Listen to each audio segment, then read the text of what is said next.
इधर एटा में पीएसी में तैनात एक जवान की पत्नी की सैफई मेडिकल कॉलेज में इलाज के दौरान मौत हो गई। जांच के बाद महिला की रिपोर्ट कोरोना पॉजिटिव पाई गई, जबकि इसके पहले महिला के पति और उसकी रिपोर्ट नेगेटिव आई थी। 52 साल की महिला टीबी से ग्रस्त थी और लंबे समय से उसका इलाज चल रहा था।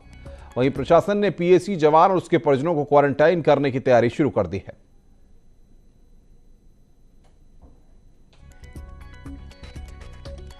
एटा में 63 लोगों की कोरोना रिपोर्ट नेगेटिव आने पर प्रशासन और स्वास्थ्य विभाग ने राहत की सांस ली है। इनमें वे 3 लोग भी शामिल हैं जिनकी पहली रिपोर्ट पॉजिटिव आ चुकी थी। इनका बागवाला के कोविड-19 लेवल 1 अस्पताल में इलाज चल रहा है। जिलाधिकारी ने बताया है कि कोशिश की जा रही है कि जिले को कोरोना फ्री जिला बनाया जा सके।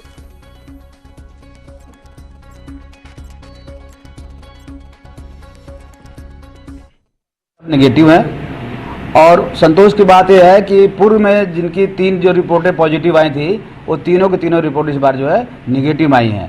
अब 14 दिन उनको हो चुका है लगभग। अब फिर एक हम उनको फिर उनकी सैंपल भेजेंगे और लास्ट सैंपल अगर आ जाएगा, अगर नेगेटिव आ जाएगा तो फिर उसके बाद उनको हम छोड़ देंगे।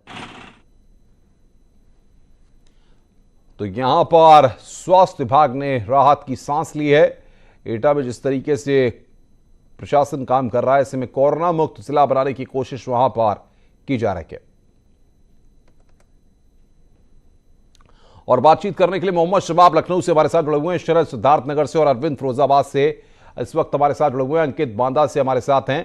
हम सीधे रुक करेंगे शबाब का। शबाब, तमाम रियायतों के बीच आज से निजी दफ्तर भी खुलने हैं, साथ ही साथ उत्तर प्रदेश परिवहन निगम की बसें भी चलनी है।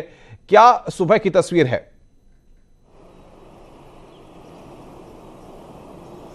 और देखिए, चूंकि कल से ये फरमान आ चुका था कि आज से सरकारी प्राइवेट दफ्तरों को खोला जा सकेगा और तमाम नियम शर्त हैं, जैसा कि आप बता भी रहे थे। हालांकि अभी सुबह में बहुत कम ही लोग दफ्तरों के बाहर नजर आते हैं। शायद उनको इस बात की सूचना अभी पूरी तरीके से नहीं मिली है। मुमकिन उम्मीद है कि 7 बजे से जब ऑफिस खुलने की बात कही गई है, क्योंकि ऑफिस खुलने का अमूमन टाइम जो रहता है वो 10 बजे का रहता है, तो 10 बजे तक जो है वो तस्वीरें जो है वो प्राइवेट दफ्तरों के बाहर जो है वो नजर आएंगी। हालांकि शर्तें बहुत ज्यादा हैं। घोषणा पत्र के साथ जो है वो कंपनी के मालिक को लिखकर देना होगा, थानेदार को, जिलाधिकारी को, और उसके बाद जब वहां से उनको ओके का सर्टिफिकेट मिलेगा तभी वो अपने ऑफिसेस को खोल पाएंगे। कर्मचारियों की संख्या को भी सीमित कर दिया गया है। 33% कर्मचारी इस पे काम कर पाएंगे। बाहर से आने वाले कर्मचारियों को ना आने की हिदायत दी जा रही है। कहा यह भी जा रहा है कि जो बाहर से कर्मचारियों को आना है उनको ना बुलाइए, कोशिश कीजिए कि दफ्तर के आसपास के ही कर्मचारियों को बुलाकर काम किया जाए। इसके अलावा दफ्तर के अंदर सोशल डिस्टेंसिंग का पूरी तरीके से पालन करना होगा।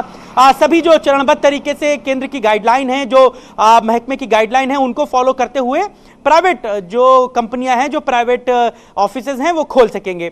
इसके साथ ही साथ यूपीएसआरटीसी ने भी अपनी बसों को आज चलाने की बात कही है। आज से ग्रीन जोन में बसों को चलाया जाएगा। हालांकि अभी जो अनुमति है वो ग्रीन जोन के अंदर ही बसों को चलाने की है, लेकिन एक शर्त यह भी है कि अगर 2 सटे हुए जिले हैं, दोनों ग्रीन जोन हैं, उदाहरण के तौर पर लखनऊ और उसके बगल का जिला दोनों ग्रीन जोन अगर होते तो लखनऊ के साथ साथ बस को दूसरे जिले में भी ले जाया जा सकता है। यानी कि ग्रीन जोन के 2 सटे जिले, एक दूसरे के भीतर बसों का संचालन वहां पर हो सकेगा, यानी कि यात्री जो है वो एक जिले से दूसरे जिले जा सकेंगे। लेकिन इसमें कहीं भी जोन का परिवर्तन नहीं होना चाहिए, यानी कि रेड जोन से ऑरेंज जोन या ग्रीन जोन से ऑरेंज जोन में बसों का संचालन पूरी तरह से प्रतिबंधित होगा।